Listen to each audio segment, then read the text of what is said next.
Audrey, il ne se passe pas quelque chose début avril chez toi, à Lille ? Il se passe toujours un petit peu quelque chose à Lille, en Oui, réalité, ça c'est vrai, mais il y a un truc un peu spécial, non ? autour de la cybersécurité, non ? Peut-être, oui. Oui, il y a le FIC, c'est le Forum InCyber, maintenant on appelle ça comme ça. Uh-huh. C'est en 2025, comme chaque année, le Forum InCyber se déroulera à Lille. C'est du 1er au 3 avril précisément, et ça réunit en fait un peu tous les grands acteurs de la cybersécurité.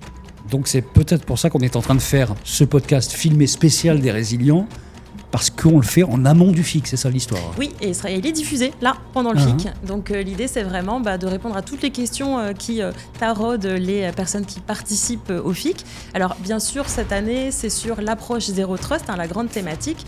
Mais en parlant un petit peu avec des RSSI autour de moi, je me suis rendu compte que ce qui les embête vraiment, c'est tout ce qui est autour des nouvelles réglementations, directives, etc. qui seront vraiment... NIS2, oui. DORA, oui. Le CRA, le Cyber Resilience Act en anglais. Ouais. C'est ça dont on va parler en fait. Exactement, parce que pour la plupart, en fait, ils vont être vraiment adoptés en 2025. Et ça commence vraiment à être compliqué pour certains de se dire comment on va être prêt en fait. Et pour ça, il nous fallait quelqu'un de brillant, un expert de la cybersécurité. Je crois qu'on en a trouvé un. On en a trouvé un. Merci LinkedIn. Et aussi, merci les recommandations des RSSI que je connais dans mon écosystème, dans mon entourage. On va le présenter dans quelques temps. Bienvenue dans Les Résilients, le podcast des super-héros du numérique. Un podcast produit par NetMedia en partenariat avec Splunk.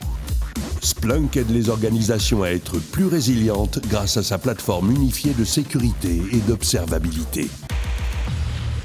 C'est donc un épisode spécial des Résilients, le podcast des super-héros du numérique, podcast produit par Splunk by Cisco, désormais, Splunk by Cisco, avec toujours Audrey Williard, Senior Content Marketing Manager chez Splunk by Cisco, en l'occurrence. Exactement. Et on va avoir l'occasion de parler tous les deux avec notre invité pendant une bonne demi-heure, un format un peu spécial. On est filmé, on est assis tranquille, avec des micros.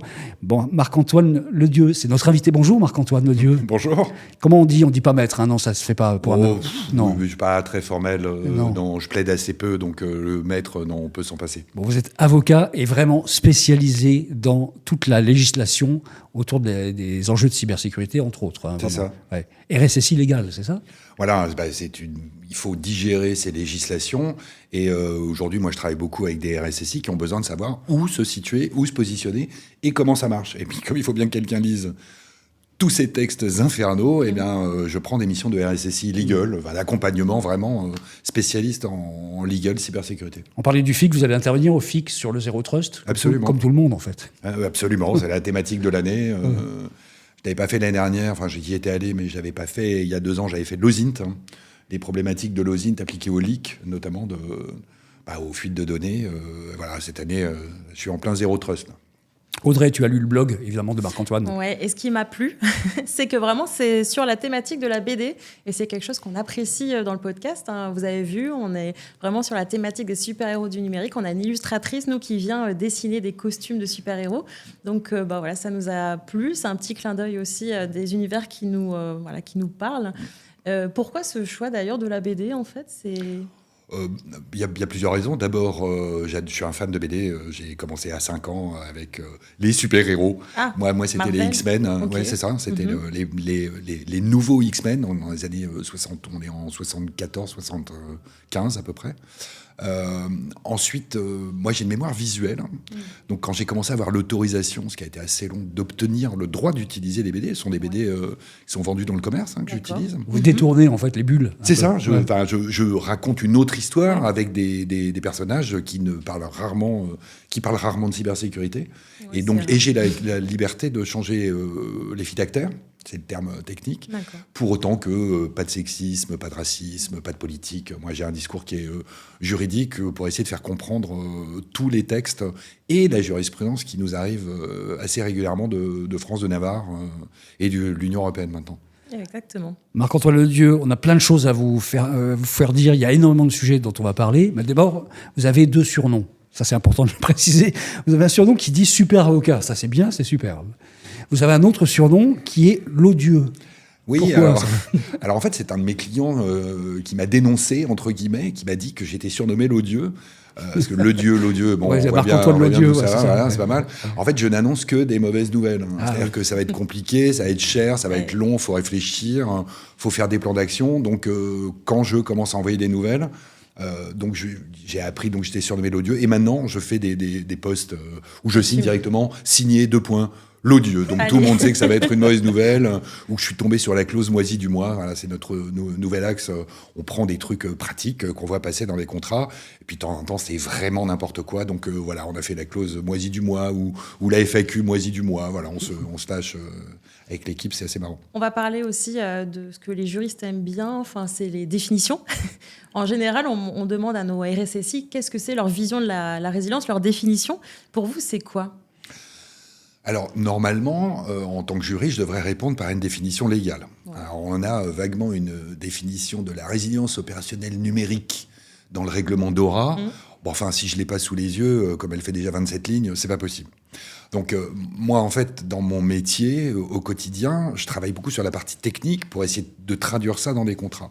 Et la meilleure définition de la résilience que j'ai trouvée, en fait, c'est dans Wikipédia, dans la rubrique informatique. La résilience d'un système d'information, c'est la capacité d'un système d'information à assurer ses fonctionnalités, donc son objet, malgré les pannes et les événements cyber, les cyberattaques, en clair. D'accord. Ah, c'est ça la résilience.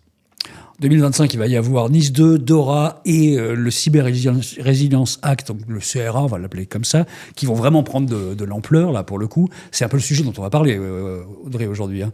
Ouais. Marc-Antoine, vous voyez pas mal de gens, des entreprises. Quel est le niveau de compréhension qu'ils ont de ces 3 réglementations européennes et de mise en place ? Est-ce que ça vous semble être au niveau aujourd'hui ? Alors, comment dire ? Pour le faire objectivement, là où ça coince dans les entreprises, dans les administrations, dans les associations, c'est que depuis qu'on a des réseaux de communications électroniques, en clair l'Internet V1, c'est 1973. Depuis 1973 jusqu'en 2022 pratiquement, il n'y a eu aucune règle de sécurité obligatoire pour l'industrie informatique, soit l'industrie des réseaux, l'industrie du matériel ou l'industrie, bien sûr, du logiciel. Et vu le contexte généralisé, d'abord, le fait que nos sociétés maintenant soient ultra connectées, ce qui n'était pas le cas il y a 20 ans.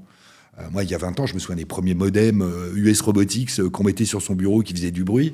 Bon, le débit était nul. Aujourd'hui, tout le monde est connecté avec son téléphone, son ordi au bureau, son ordi chez soi, sa tablette.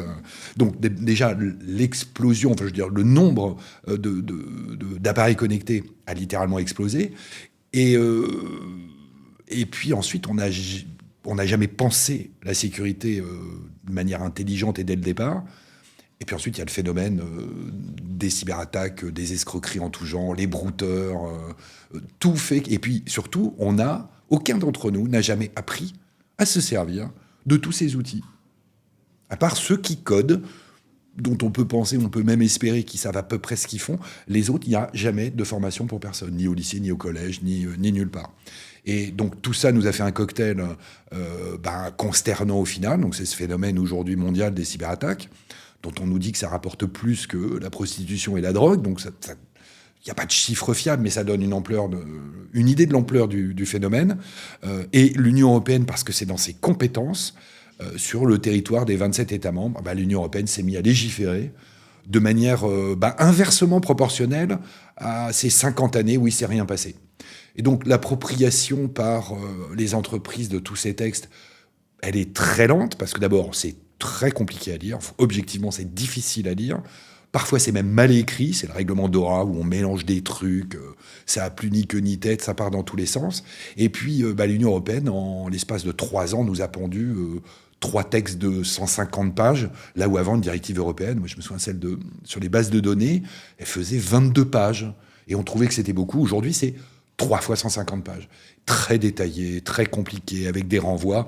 Donc l'appropriation par les professionnels, parce que, à part le CRA qui va viser vraiment tout le monde, ce sont les professionnels. Le concept est de dire, vous, les pros, dans vos secteurs critiques, essentiels, importants, sont toujours les mêmes mots d'ailleurs qui changent, parce qu'on retrouve les mêmes dans tous. On leur dit, puisque vos services, le transport de l'électricité, le gaz, l'alimentation, la santé, les eaux usées. Si on n'a plus d'eau usée, on voit qu'on va avoir un problème.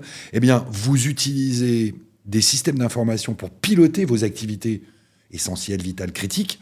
Donc, on va vous imposer des règles de sécurité, parce que si ça s'arrête, nos sociétés ne fonctionnent plus. Et on peut voir ce que c'est qu'une panne de courant aujourd'hui. Il y en a très peu, mais quand il y a une panne de courant, on n'a plus de téléphone, on n'a plus d'ascenseur, on n'a plus d'ordinateur, on n'a plus de podcast, on n'a plus rien. Donc à un moment, l'Union européenne voit qu'il y a un côté critique du fonctionnement de nos sociétés, au sens société civile, et à réglementer dans des proportions difficiles à intégrer. Et le message a un peu de mal à passer. Parce que forcément, la sécurité, c'est cher, ça sert à rien, c'est compliqué. Donc, et puis, pourquoi aller dépenser de l'argent à faire de la sécurité ? Alors que dans la vie physique, c'est très marrant. On achète un appartement, un immeuble où on loue. Tout de suite, on va s'intéresser à la clé sur la serrure pour rentrer chez soi. Est-ce qu'il y a des volets aux fenêtres ? Ça va être un réflexe parfaitement naturel. Dans le numérique, comme c'est du virtuel, ça n'intéresse personne. En plus, réglementer, c'est bien, c'est important de le faire pour l'Union européenne. Maintenant, est-ce qu'il y a les moyens aussi pour contrôler que les lois sont bien mises en place ? Est-ce que justement, c'est une façon de se dire pour les entreprises, en même temps, est-ce qu'on va me contrôler ? Ok. Alors, si on ne fait pas de loi, on le voit, l'autorégulation, ça ne marche pas. Enfin, on voit les opérateurs du web depuis des années qui ont dit « il ne faut pas faire ci, il ne faut pas faire ça ». Ça ne marche pas. Ok. Donc, si on dit qu'on fait de la sécurité en incitation pure et dure, ça ne marche pas. Donc, qu'est-ce que fait le législateur dans son rôle, qui est de dire j'identifie des menaces, et là, une des menaces critiques pour nos sociétés, ce sont nos systèmes d'information, professionnels, personnels, et je réglemente de force, en mettant des règles extrêmement détaillées. En temps, je suis obligé de me référer à la liste de ces règles, parce que c'est infernal à retenir. Et l'Union européenne pose des délais. Voilà. Vous avez 2 ans pour vous mettre au carré. Alors, on a tous affronté le RGPD, qui était une loi pourtant purement éthique. C'est de l'usage de la data. Donc, ça ne devait pas être un truc gigantesque. Et là, ça a fait tellement courir tout le monde depuis 5-6 ans que tout le monde voit arriver ces directives ou ces règlements UE sur la cybersécurité. Tout le monde se dit oui, mais non, on va cocher des cases. C'est pas du tout ça. C'est vraiment des règles à mettre en œuvre qui doivent être auditables. Il y a des délais légaux, faut se mettre. Alors il y a DORA qui est rentré en vigueur, effective, là, le 17 janvier 2025. Si on enlève les 50 plus grandes banques et les 50 plus grandes compagnies d'assurance, on ouvre la porte et il y a le bruit du vent derrière. C'est ce que vous constatez, là, il n'y a vraiment personne... Comme en plus, moi, on m'appelle et que je suis astreint au secret professionnel, je ne peux pas donner de nom. Donc, les gens me racontent en confiance. C'est aussi l'intérêt de cette profession d'avocat. Donc, les gens me racontent la réalité, qui est... entre le consternant et le lamentable. Mais c'est quoi le problème ? Parce qu'il y a des experts juridiques dans les grandes entreprises. Est-ce qu'ils ont une vraie méconnaissance, en fait, des enjeux de cybersécurité ? Alors, d'abord, la cybersécurité, c'est abstrait.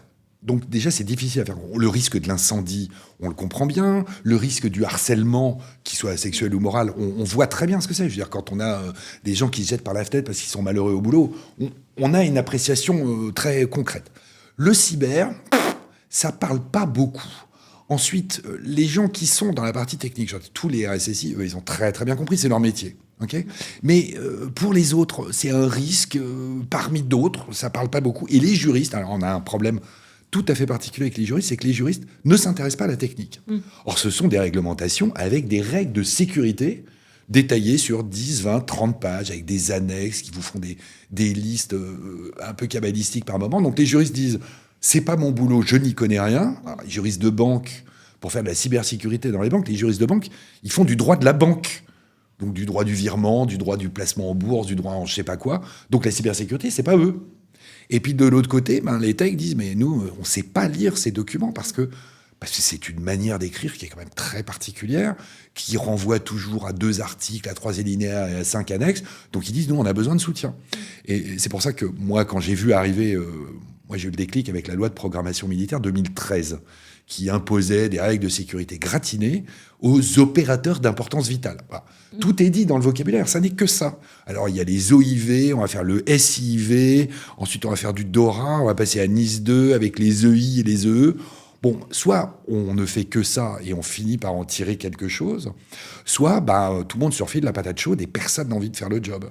Avec les directions, les directions donc, qui détiennent les budgets, qui sont pas très pressés de lâcher de l'argent pour un truc qui ne rapporte rien. Bah, ça dépend, parce que est-ce que ça rapporte vraiment rien? En même temps, si on n'est pas conforme, ça peut quand même...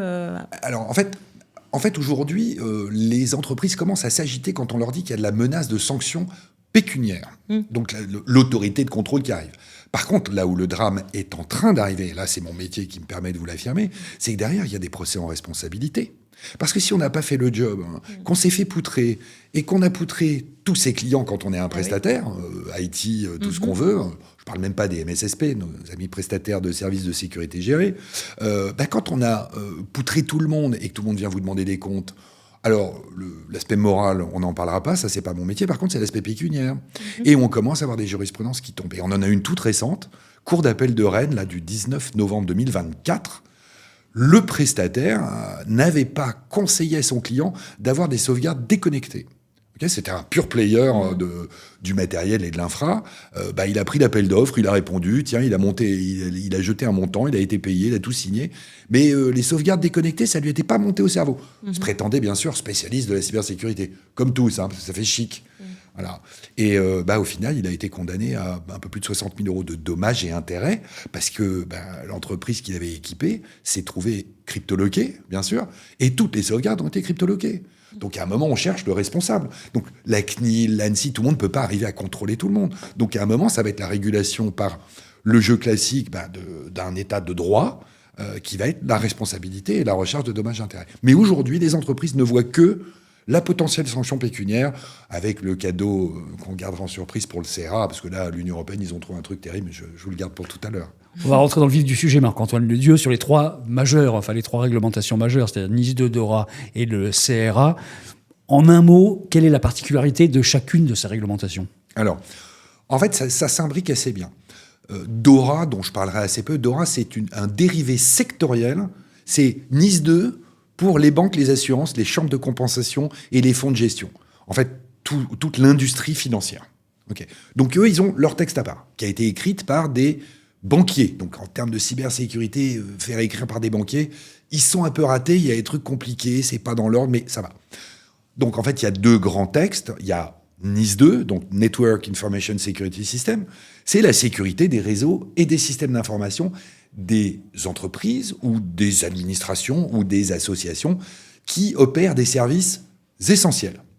Alors, ils sont classés dans des secteurs critiques, mais c'est des services essentiels. Bon, on voit bien quand même au final, l'énergie, l'eau potable, les eaux usées, toute l'industrie du médicament, tout le médical, les transports, aériens, maritimes, ferroviaires, il y a tout le monde. Le médicament, ça on l'a dit, toute l'alimentation, la distribution de l'alimentation en France, la production alimentaire française, je veux dire, c'est quand même une industrie qui brasse des milliards, et si demain on n'a plus à manger, et que Rungis s'arrête, alors déjà l'Île-de-France, au bout d'une semaine, c'est la guerre civile, on va manger les rats qu'au bout de 2-3 semaines. Vieux souvenir de la guerre de 70. On avait commencé par manger les animaux dans les parcs zoologiques. Puis ensuite, on avait bouffé les chiens, les chats et les rats, comme toujours. Donc, on va essayer de s'éviter ça. Donc, pour ces professionnels qui doivent s'auto-désigner, c'est là où c'est pas Ils doivent encore... s'auto-désigner, oui, effectivement. Alors, d'aucuns disent s'auto-dénoncer. Mais enfin, au final... Tout le monde adore ça, en fait. Oui, c'est sport national dans beaucoup de pays, d'ailleurs. Bref, donc... on leur impose des règles de gouvernance, des règles de sécurité technique qui doivent être auditables. Donc, on a des normes qui sortent. Bon, alors, on a des lois de transposition en France, ça tarde un peu.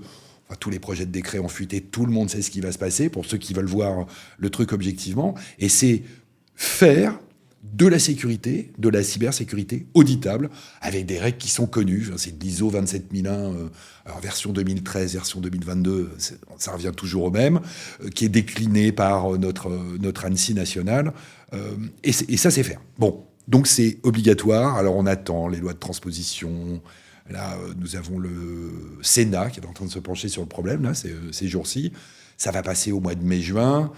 On a dit qu'il n'y aurait pas de contrôle tout de suite, mais bon, on sait que de toute façon, ça va prendre. Et en fait, la manière dont ça va se passer en vrai, donc nos autorités, après je vous parle du CRA, nos autorités de contrôle n'ont pas les moyens de la mission qui leur est confiée. Okay, quand on est l'ANSSI et qu'on gère 500 opérateurs d'importance vitale, et qu'on vous pond une directive qui s'appelle NIS2, et qu'on vous dit qu'ensuite vous allez devoir encadrer 30 000, peut-être 20 000 entités, l'ANSSI, ils vont pas faire fois 30 dans leur budget. La France a un problème budgétaire majeur avec des déficits, si j'ai bien compris. Et de l'autre côté, ils vont pas faire fois 30 en termes de ressources humaines. Donc ça veut dire un changement complet de fonctionnement de l'ANSSI qui va passer par des normes qui vont être assez détaillées, qui vont être auditables. On va déléguer des gens qui vont venir faire des contrôles au hasard, comme ça fonctionne dans toutes nos autorités de contrôle. Et ensuite, bon, ça se dit pas trop, mais la réalité, c'est quoi ? On va attendre qu'il y ait un opérateur bien régulé, qui est vraiment cœur de cible, qui se fait poutrer, comme un salaud, pour le dire en clair. Et là, on aura la preuve publique de ce qu'il n'a pas fait le job. Okay. Et on a déjà eu de la jurisprudence. En 2018, la CNIL avait fait ça. Il y avait un service, on va peut-être pas citer son nom maintenant, un service qui faisait de l'hébergement de vidéos français. Ils avaient pris une cyberattaque. On voit pas qui c'est du tout. Non, on se demande bien qui c'est. Je ne dénonce pas, je renseigne. Toujours sous le secret professionnel. Bon, c'était public, j'étais pas dans l'affaire, mais à un moment, donc, ils se font poutrer. La CNIL est arrivée derrière pour une histoire de données personnelles. Ils ont pris une sanction en plus. Donc, ils étaient par terre, ça leur a coûté une fortune. Il fallait remonter l'infra et compagnie, et ils ont eu la sanction CNIL. L'ANSSI vont faire pareil. Sauf que, comme là, on parle de sécurité, à un moment, la CNIL, ils ont bien compris qu'il fallait sanctionner en tapant au portefeuille. OK, de politique avouée, ça dure depuis des années. L'ANSSI, leur but, c'est pas ça. L'ANSSI, leur but, c'est de faire monter vraiment le niveau de sécurité. Donc, on peut menacer. L'ANSSI, ils vont pas passer leur vie. Je ne suis pas de l'ANSSI, mais faut être un peu logique. L'ANSSI ne vont pas passer leur temps à courir après tout le monde pour vérifier s'il y a bien la mesure 8, la mesure 42 et la mesure 19 qui sont auditables et que tout le monde est au garde à vous. On n'y arrivera jamais comme ça. Donc, ils vont... soit il y a un truc qui est de notoriété publique, une grosse compromission, genre une affaire SolarWinds à la française qui va finir par arriver, malheureusement, comme ça arrive toujours. Puis là, ils vont arriver et puis ils vont finir le massacre avec le name and shame. C'est-à-dire qu'on en prend un, on le massacre parce qu'il ne mérite que ça, et puis on met son nom partout pour servir d'exemple aux autres. C'était le concept de la peine de mort, quand même, au Moyen-Âge, où on exécutait en public pour montrer aux gens qu'on arrêtait de plaisanter. Okay. Nos autorités de contrôle vont finir par faire ça. Bon, une phrase sur le CRA, quand même, parce que vous étiez resté sur l'idée de faire une phrase sur le CRA. Alors, le CRA, c'est une approche qui est complètement différente. Le CRA... qui est encore plus détaillé que Nice 2 et que Dora. Nous venons finir avec mon équipe d'éplucher les 8 annexes qui doivent représenter une 50aine de pages. Le concept est différent. Là, c'est tous nos... Alors, ça s'appelle des produits avec des éléments numériques. Des produits comportant des éléments numériques. On ne comprend pas ce que ça veut dire. Donc, nous, on a déjà adopté un terme. On dit c'est des produits avec du logiciel connecté. Donc, s'il y a un produit, c'est un produit matériel, OK ? Avec du logiciel, et s'il est connecté, c'est qu'il y a de la data qui va rentrer, qui va sortir. Donc ça peut être un frigo. Ça peut être un frigo, ça peut connecté, être une montre, un téléphone, un ordinateur, un serveur, un routeur, une voiture, un modem, une voiture, tout ce qui va être connecté. Le casque qui nous permet d'écouter avec du Wi-Fi, avec du Bluetooth, tout ce qu'on veut. Et là, l'Union européenne a dit, voilà, alors, pour tous les produits, vous devez faire une analyse de risque, un dossier complet, qui s'appelle le dossier technique, c'est assez facile à retenir. Dedans, il y a une notice utilisateur, et nous vous imposons d'écrire votre analyse et la manière dont vous traitez 13 exigences cyber et 8 exigences vulnérabilité. Nous, on les a retenues comme ça, on les comptant. Parce que sinon, on dit des exigences cyber, des exigences vulnérabilité. Ça finit par être que des mots. Alors ça, c'est compliqué, on n'y arrive pas. Donc, c'est produit avec logiciel connecté, 8 exigences cyber, 13 exigences cyber. Vous voyez, même moi, j'y arrive pas. J'ai pas révisé. 8 exigences vulnérabilité. Vous m'écrivez tout. Vous me dites pourquoi vous le faites, pourquoi vous le faites pas. Et moi, je suis en mesure de venir vous auditer. Et pour être sûr que ça prenne, tu remplis des dossiers, tu engages ta responsabilité et marquage CE. Donc, sur du logiciel, on ne va pas mettre des étiquettes marquage CE, mais tous les produits de consommation qui sont commercialisés dans l'Union européenne aujourd'hui, on bénéficie de cette législation produit, marquage, respect des normes, machin. Eh bien, ça tombe sur l'univers de tous les fabricants qui vont vouloir vendre dans l'Union européenne. Pas juste en France ou juste en Allemagne. Les fabricants, les importateurs, les distributeurs. Après, il y a les mandataires, il y a encore un autre truc. Bon, on voit bien qui est concerné. Vous voulez vendre quelque chose avec du logiciel qui va envoyer de la data, en recevoir ou les deux, eh bien, je vous impose, je vous cite juste une des règles. Vous ne commercialisez pas si, dans votre produit, il y a des vulnérabilités activement exploitées. C'est quand même ça le niveau de la législation. Ça veut dire que depuis des années, on pense notamment, c'est les caméras chinoises qui ont servi à fabriquer des botnets, qui ont fait des attaques massives dans le monde entier jusqu'à encore très récemment, et c'est pas terminé. Là, on dit stop, on vous impose des règles de cybersécurité très construites, très écrites, avec des définitions légales de partout. Nous, on est en train de faire les listes avec les cases à cocher. Est-ce que tu as fait ça? Est-ce que tu as fait ça? Est-ce que tu as fait ça? Et ça, alors il y a une première vague qui rentre en vigueur en juin 2026, parce que le texte est du 23 octobre 2024, donc c'est tout frais, là. L'encre sent encore la fraîcheur, c'est comme la BD, c'est un parfum sympa. Et ça rentre totalement en vigueur le 11 décembre 2027. Pour tous les produits qui vont être commercialisés, et ça va impacter les produits déjà commercialisés, puisqu'il faudra aussi gérer les vulnérabilités, tout le tremblement habituel. Vous connaissez une organisation, par exemple, qui serait soumise à NIS 2, DORA et le CRA, ou impossible quand même? Non, parce qu'en fait, c'est pas le même champ. Soit on est, je sais pas moi, on fabrique des plats surgelés de manière industrielle, donc, on est éventuellement service essentiel parce qu'on distribue, grande distribution France entière. Donc là, on est NIS 2. Sauf des gros groupes qui feraient plusieurs activités, qui se seraient un petit peu diversifiés. Effectivement, mais des groupes qui font de l'alimentaire, donc qui sont services essentiels, et de l'autre côté, qui vont fabriquer des objets connectés, ça peut arriver. Si on a 3 ou 5, il y en aura 3 ou 5. Quant à NIS 2 ou DORA, soit on est DORA, c'est l'exception, c'est sectoriel, et c'est listé. Il y a de la liste de 1 à 19 ou de 1 à 20, je ne sais même plus. Vous savez que vous êtes dedans ou pas. NIS 2, DORA, non. Ceux qui se posent la question n'ont que ça à gérer comme problème. Ceux-là, je m'en occupe pas. Par contre, quand on va être un professionnel, comme un particulier, tous les produits avec logiciel connecté devront être conformes. Tous. Et ça, c'est le régime sympa. Parce que l'Union européenne, ils sont quand même pas fous. Ils voient bien qu'il y a des produits qui sont plus sensibles que d'autres. Je veux dire, la brosse à dents connectée est quelque chose de moins sensible qu'un routeur qui va embarquer des logiciels de cybersécurité, de détection, de traitement, de tout ce qu'on veut. Alors, l'Union européenne, donc, ils ont posé un cadre commun pour tout le monde. Donc, c'est produit CRA. Ça, le produit CRA, c'est poétique en plus. C'est sympa. Produit CRA, produit CRA, très bien. On fait comme on veut, la vie est belle. Cyber Resilience Act, de toute façon, c'est un acronyme anglais. Bref, et donc, tronc commun pour tout le monde, faire le job, écrire, documenter. Voilà, toutes ces législations, c'est vous faites ce que vous dites et vous dites ce que vous faites. Voilà, donc à un moment, il faut l'écrire et on verra vite ce qu'on rendait. Et puis ensuite, ils ont pris des annexes, alors là, ça devient un peu technique. Ensuite, il y a des produits importants qui sont eux-mêmes divisés en 2 sous-catégories, classe 1 et classe 2. C'est vraiment écrit comme ça. Scolaire. Donc déjà, on a envie de se suicider à la page 32, sauf qu'il en reste encore 148. C'est super. Et il y a les produits critiques. Et là, il y a des listes de types de produits. Alors, VPN, hyperviseur, pare-feu, c'est écrit de manière extrêmement technique. On voit tout de suite où on se positionne quand on est un professionnel et qu'on fait du service, notamment du service de cybersécurité dans des boîtiers, les fameuses appliances, moi, je travaille avec un prestataire qui a développé une appliance de sécurité qui se branche tête de réseau, entre guillemets.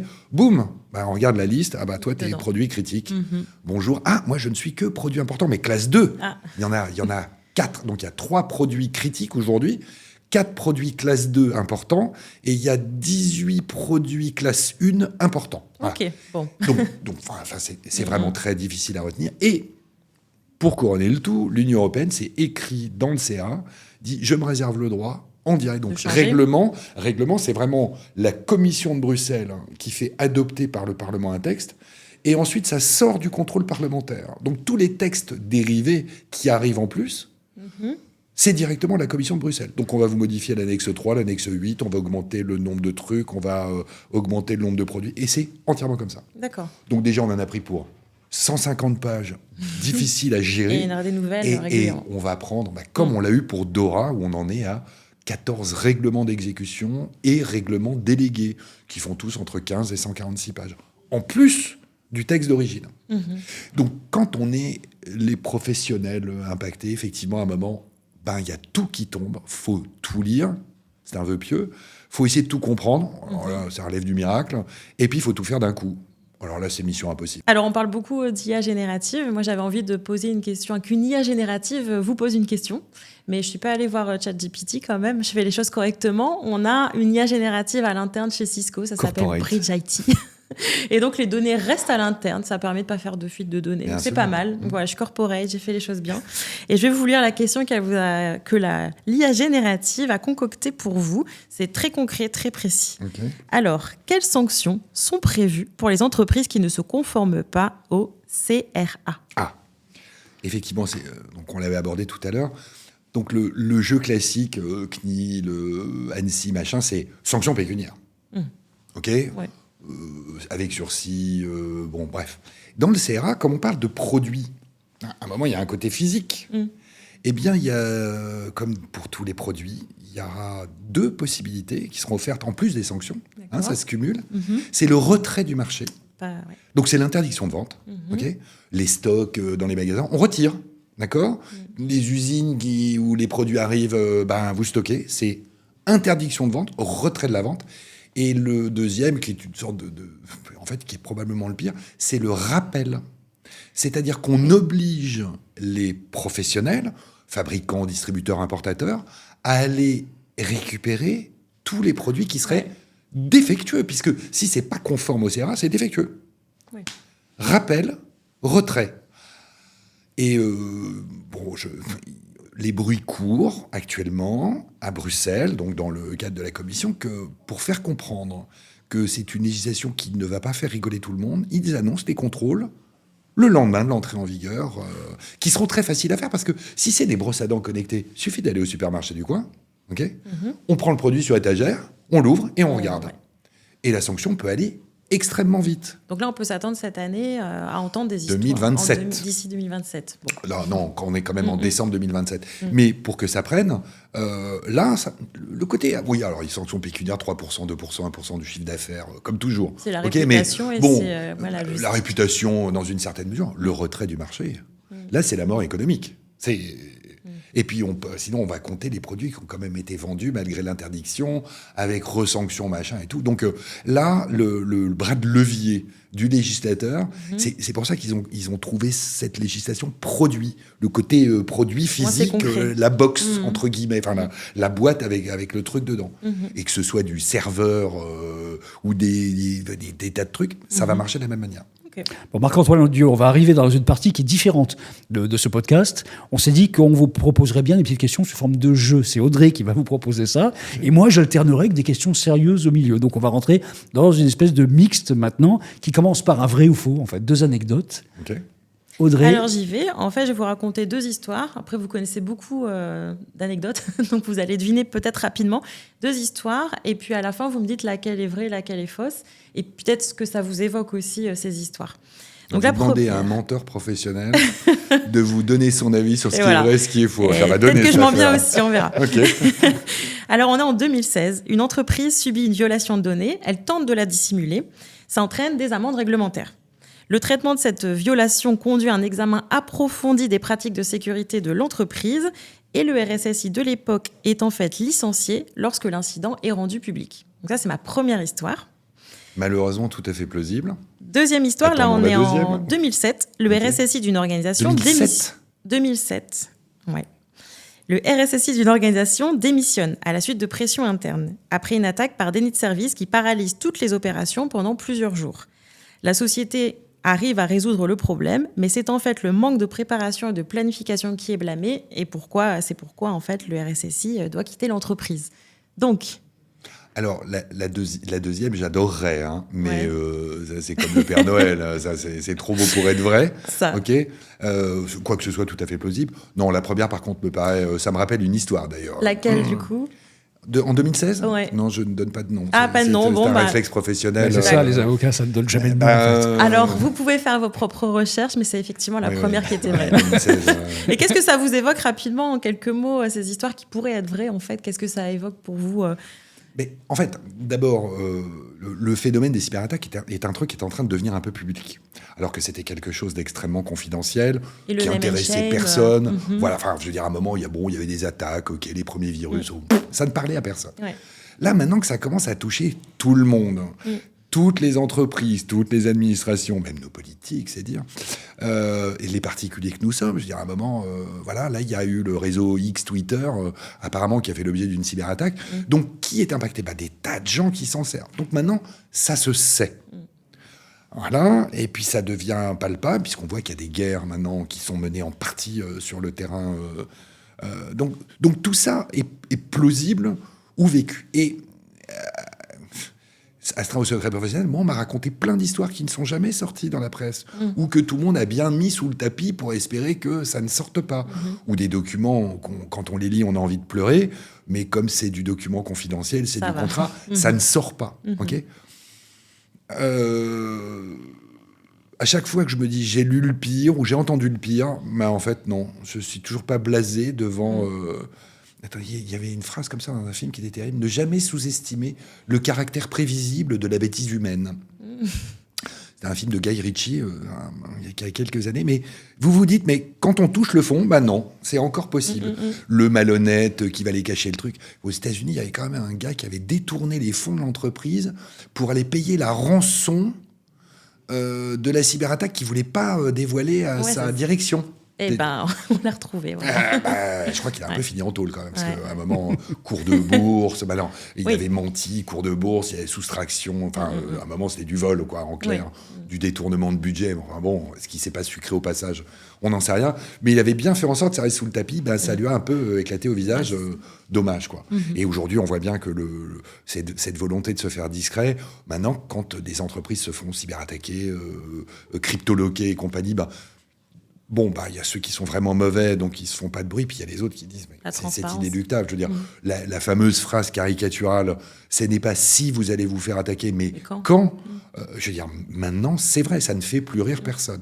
Ceux qui n'y croient pas, sont ceux qui résistent à Dora, NIS2, Ocera, et qui se disent, on va attendre, c'est pas nous, parce que d'ailleurs, nous ne sommes pas des cibles, c'est bien connu. Et pourquoi nous ? Et c'est trop cher, et puis c'est trop compliqué. Et on reprend les mêmes arguments jusqu'au jour où ça tombe. Voilà. Quelle est la première demande la plus courante de vos clients en tant qu'avocat ? Est-ce que je peux passer à travers, maître ? C'est absolument ça. Alors, donc je m'intéresse... Alors, voilà, les premiers projets NIS2 Dora, c'est septembre-décembre 2020. OK ? Donc ça fait quand même plus de 4 ans. Et depuis 4 ans, les gens m'appellent, toujours sous le secret professionnel, trouvez-nous l'argument pour qu'on y échappe. On veut un argument juridique béton, parce que nous ne sommes pas concernés. D'ailleurs, nous n'avons pas de problème. C'est un appel sur 2. Ça peut paraître caricatural, c'est vrai. On fait un pipeau bingo avec mes collaboratrices, avec l'argument le plus bidon ou la demande la plus ridicule, grotesque. Là, le dernier qu'on ait eu, c'est « Bonjour, on voudrait un avenant Dora », parce que Dora, il y a des règles contractuelles extrêmement détaillées quand même. C'est une tannée à écrire ce truc. À lire, je vous en parle pas. Et là, donc des gens m'appellent et ils me demandent un avenant avec toutes les cases cochées. J'ai dit, mais vous cocher les cases, comment cocher les cases ? On va dire qu'on fait tout bien, donc vous nous écrivez tout et vous dites qu'on est bon partout. Ah, j'ai dit non, moi je peux vous faire l'avenant, mais je peux pas écrire que vous faites tout bien. Je ne peux pas engager ma responsabilité. Et donc, ils m'ont répondu, de toute façon, vous êtes trop cher et on ne fera pas affaire avec vous. Ils ont raccroché. C'est bon. Affaire réglée. Mais j'en ai 1 à 2. Là, en ce moment, ça s'agite un peu. J'en ai 1 à 2 par jour. C'est tout à fait étonnant. Mais c'est très cyclique dans le discours. C'est pourquoi nous ? Trouvez-nous une manière que ça ne nous tombe pas dessus. Bon, nous, on n'a pas de pipeau bingo, mais on a le Fast and Curious. Oui, Fast and Curious, peut-être vous connaissez de Combini. Je vais vous donner 2 propositions et vous me dites ce que vous préférez. Ça va très vite. Et l'idée, c'est que vous me dites ce qui vous vient le plus rapidement. Alors, est-ce que vous êtes plutôt deepfake ou deepseek ? Au deepfake. Et vous pouvez dire pourquoi ? Le mensonge est mon métier. NIS 1 ou NIS 2 ? En NIS 2. Mot de passe 1, 2, 3, 4, 5, 6 ou mot de passe ? Ma date de naissance. Ouais, ça marche aussi. Phishing ou pêche à la ligne ? En phishing. Le jugement de la Cour d'appel de Rennes, 19 novembre 2024. Donc c'était un problème de phishing. Ils l'ont écrit PHING. Ah bah voilà, Phishing. on n'est pas loin. Donc eux, ils étaient Exactement. vraiment à la pêche. Bon, Rennes, pourtant, c'est loin de la mer. Mais ce phishing, cette notion de phishing, ça perturbe nos juges. Donc, Eh oui. phishing, bien sûr. Bug bounty ou chasse au trésor classique. Bug bounty. Et enfin, DDoS ou disco. DDoS. J'adore. Il faudrait qu'on revienne sur un petit concept rapidement, c'est la supply chain attack, en fait. C'est quelque chose qui n'est pas nécessairement très connu, ignoré par beaucoup de personnes. D'abord, ça consiste en quoi et quel est le niveau de sensibilisation qu'on doit avoir face à ça? Alors, en fait, pour comprendre le fameux phénomène des attaques par la chaîne d'approvisionnement, ça c'est la version française, tout le monde dit les supply chain attaques parce que c'est plus court et on comprend ce que c'est. C'est la supply chain IT, c'est la chaîne logicielle. En fait, le concept est le suivant. Quand même, depuis quelques années, les entreprises, les administrations un peu sensibles se sont protégées, ont protégé leur système d'information sur le concept on appelle ça la défense périmétrique, c'est très chic. En fait, c'est le concept du château fort. Pour vous protéger, vous montez des remparts, vous mettez des tours, ok, vous surveillez et personne ne rentre. Comment peut-on attaquer la ville de Troyes, qui était magnifiquement protégée par des remparts grandioses? À un moment, vous trouvez une manière de rentrer légitimement. Donc, qu'est-ce que vous faites? Si les Troyens adorent les chevaux, vous construisez une statue de cheval en bois, en ce que vous voulez, et vous mettez des agents dedans, au sens des agents militaires ou tout ce qu'on veut. Le concept de la supply chain attack, c'est ça. Ma cible se protège, eh bien, je vais passer par le soupirail, la fenêtre, la cheminée, qui vous voulez, de manière légitime, plus ou moins. Alors, je vais aller voler les clés. Donc, une fois que j'ai volé les clés, j'ai les clés sur la porte, je rentre. Donc, je rentre de manière légitime. Ça, c'est le gros du phénomène des supply chain attack. Et après, dans l'industrie du numérique, là, il y a le deuxième phénomène. On a eu une affaire tout à fait emblématique, c'était l'affaire SolarWinds aux États-Unis, où un éditeur de logiciels de gestion de parcs de serveurs, donc on parle d'entreprises qui ont 1500 serveurs, enfin, voilà, à un moment, il faut les gérer. Qu'est-ce qu'ils ont fait? Des attaquants, c'était probablement des Russes quand même, on le sait aujourd'hui, les Russes sont rentrés dans l'usine à logiciels de SolarWinds, ils ont attaqué le logiciel qui permettait de gérer, de manière extrêmement habile apparemment, et la mise à jour logicielle a été distribuée à tout le monde. Donc c'est l'éditeur, malgré lui, qui a envoyé à la totalité de ses clients, en l'espèce à l'époque ça avait été toutes les institutions américaines qui avaient pris, à tous les Department of Defense, tous avaient pris le logiciel s'appelait Orion, la version vérolée, c'est pas très élégant de le dire comme ça, mais c'est bien ce qui en ressort, enfin la version compromise, on va faire en français très chic, la version compromise de ce logiciel, qui se déclenchait au bout de 14 jours, qui envoyait un ping en disant « là, je suis installé là, ok ». Donc, avec un logiciel, vous polluez tout le monde. Et l'intérêt de la supply chain, ensuite, c'est de pouvoir faire des rebonds, puisque vous attaquez le maillon faible, qui est le restaurant à côté du prestataire, vous rentrez par le Wi-Fi, de là, vous allez dans le prestataire, qui lui-même a un gros client, qui lui-même... Ah, là, il y a la cible. Et donc, vous rebondissez. C'est ça le concept des supply chain attaques. Il n'y aura pas un type, mais il y a ça. Et en fait, ça veut dire quoi? Si vous demandez aux entités critiques, essentielles, importantes, vitales, de se protéger, il reste tous les prestataires. Donc, vous allez attaquer le maillon faible. Donc, vous allez faire, et ça va se généraliser, c'est des supply chain attaques. C'est pour ça que toutes ces législations disent, vous êtes régulés, vous, les entités critiques, essentielles, importantes, vitales, et tous vos prestataires. Et le discours ne passe pas du tout. Le discours ne passe pas du tout, puisque les entités régulées, déjà, ont du mal, enfin, régulées, contrôlées, pas leur imposer ça à leurs prestataires, ça va venir, via les appels d'offres, via les catastrophes, parce que celui qui s'est fait attaquer la cible finale, qui va se faire bien poutrer, de poncer, voilà, c'est très joli aussi, lui, à un moment, il va se retourner contre l'autre. C'est toi qui m'as envoyé la saloperie, donc c'est toi qui vas assumer les conséquences pécuniaires. Et je vais te demander des dommages et intérêts, et patati et patata. Donc, le phénomène de la supply chain attack, je suis en train de lire le rapport pour 2024 de la menace fait par l'ANSSI, qui vient d'être publié. Moi, je me suis arrêté à la page 19, et il y en a déjà 3 pages sur les supply chain attack. Parce que c'est ça, le phénomène. On s'attaque au maillon faible. Bon, il y a un truc qui va bien passer, par contre, parce que vous parliez de trucs qui ne passaient pas, c'est le questionnaire Burger Quiz. Vous allez voir. Alors, on parlait de cyberattaque, on va rester dans la même thématique.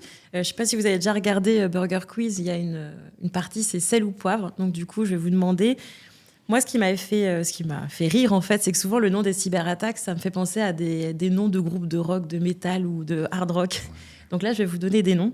Et vous me dites si c'est le nom d'une cyberattaque, le nom d'un groupe de rock ou les deux. Et là, je me suis cassé la tête pour en trouver. Okay. Mais on va commencer. Okay. Alors, on y va. Le premier, c'est WannaCry. Cyberattaque. Black Sabbath.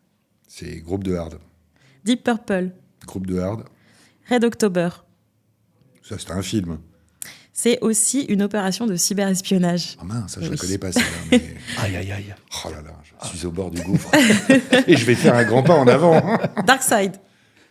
Oh, ça, c'est une cyberattaque, ça. Effectivement, mais ça pouvait aussi être connoté pour un album de Pink Floyd. Ça pouvait avoir un petit peu... The Dark Side of the Moon. Oui, okay, très bien, ouais. Salt Typhoon. Ça, c'est soit une cyberattaque, soit un APT.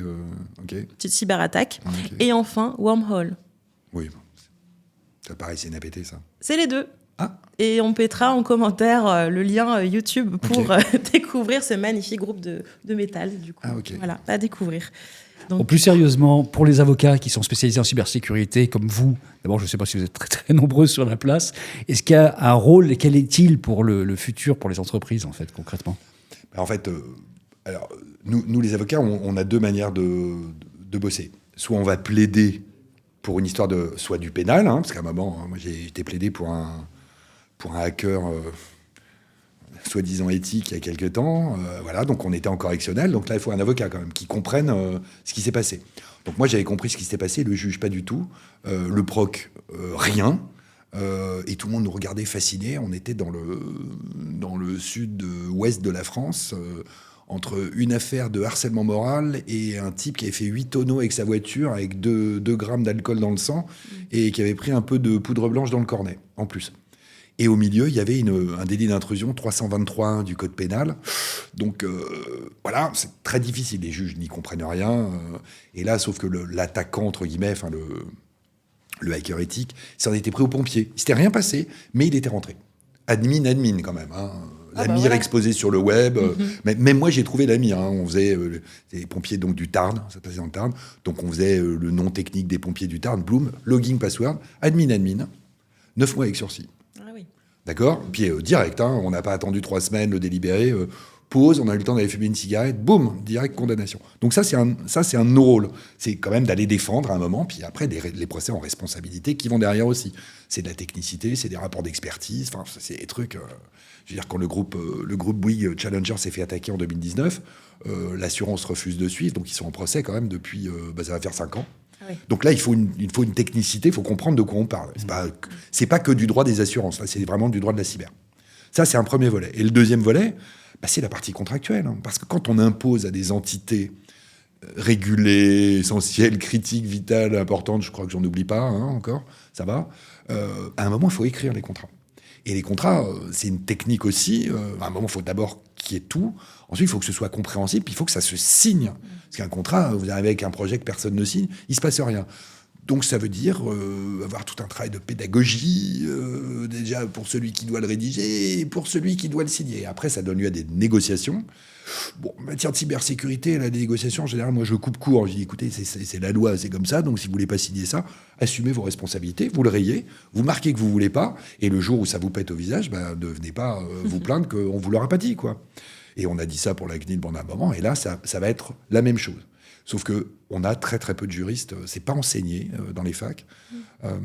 Et moi, je n'enseigne cette matière que dans les écoles d'ingénieurs. Parce que eux, c'est leur métier. Donc eux, ils comprennent, ils s'y intéressent. Les juristes, ça prend pas du tout. C'est un vrai problème. Tu as sorti ton téléphone, Audrey. J'ai sorti le téléphone pour une nouvelle chronique. Dans cette chronique, en fait, je me suis inspirée un peu du courrier des lecteurs, mais comme on a un podcast, on a demandé à nos auditrices et auditeurs de nous envoyer des questions. Et on en a sélectionné 2. Okay. Donc l'idée, c'est vraiment d'avoir des questions de personnes concrètes qui se posent comment on va faire en 2025. Donc je vais vous faire passer le premier enregistrement. Oui, bonjour, je suis RSSI dans une PME. Et je me demande quelles mesures préventives nous devrions prendre pour nous préparer aux changements réglementaires attendus d'ici la fin d'année. En fait, les catalogues, ils sont tout écrits dans ces lois. Je veux dire, à un moment, c'est quand même des mesures, la plupart, c'est des mesures d'hygiène basiques. On fait du contrôle d'accès des users à toute l'informatique, qu'on soit développeur, à la comptabilité ou au service juridique, avec des vrais mots de passe qu'on change, on fait des backups, on forme un peu les gens pour qu'ils évitent de cliquer sur n'importe quoi, parce qu'on clique sur une fois et c'est tout le monde qui est pollué. À un moment, on prend... moi, j'aime bien le guide d'hygiène de l'ANSSI, qui date quand même de 2017. Donc, c'est pas un truc qui est tombé du chapeau avant-hier. Il y a 42 mesures. On voit, c'est quoi ? C'est toujours de l'hygiène. Faites vos backups, les connectez pas en permanence. Vérifiez que quand vous avez fait des backups, ça remonte. Laissez pas votre ordinateur ouvert à tout le monde. Verrouillez vos sessions. Enfin, des trucs qui sont parfois juste de l'hygiène. Après, ça demande de la vraie organisation technique. Moi, je suis devenu un parano du backup. Je rentre chez moi, j'ai mon backup chez moi avec mon Mac qui est déjà redondé 2 fois. Et puis, j'arrive au bureau, je refais une sauvegarde. C'est devenu ma terreur. Parce qu'une fois qu'on a son backup, je me suis fait voler mon Mac, qui est quand même mon master. En 24 heures, j'avais tout restauré. Donc, on affronte un problème. J'ai été résilient. 24 heures, dans la vie d'un avocat, franchement, ça, c'est de la résilience. Mais il faut s'équiper, il faut s'organiser surtout. Parce que si on découvre le problème, au moment où ça arrive, les RSSI le savent bien, c'est pas dans la panique qu'on a de bons réflexes et qu'on arrive à sauver les meubles.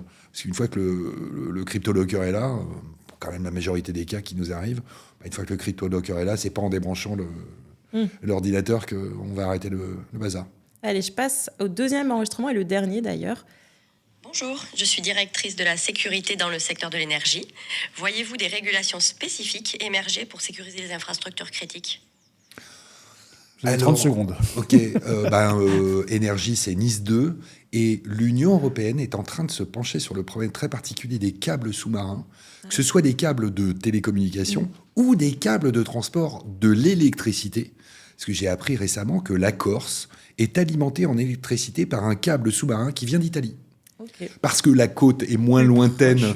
Voilà. Donc après, il y a des accords internationaux. Mais il est certain que de manière sectorielle... Là, on a pris toutes les réglementations les plus larges possibles. Maintenant, on va prendre des réglementations sectorielles très détaillées dans des secteurs très particuliers.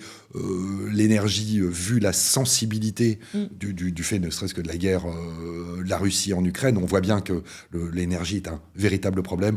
Je sais que l'ANSSI a beaucoup soigné le secteur de l'énergie, sans trahir de secret. Okay. L'ANSSI a pris comme pilote le secteur de l'énergie pour déployer Nice 2 dès le départ. On fait ce podcast à l'occasion du FIC, juste avant le FIC de Lille. Vous allez intervenir là-bas sur le thème de l'année, Zero Trust. Est-ce qu'on peut dire que le Zero Trust, mais vraiment une réponse très rapide, oui ou non, quasiment, c'est un peu l'approche philosophique de la sécurité. C'est-à-dire, on bloque partout, quoi.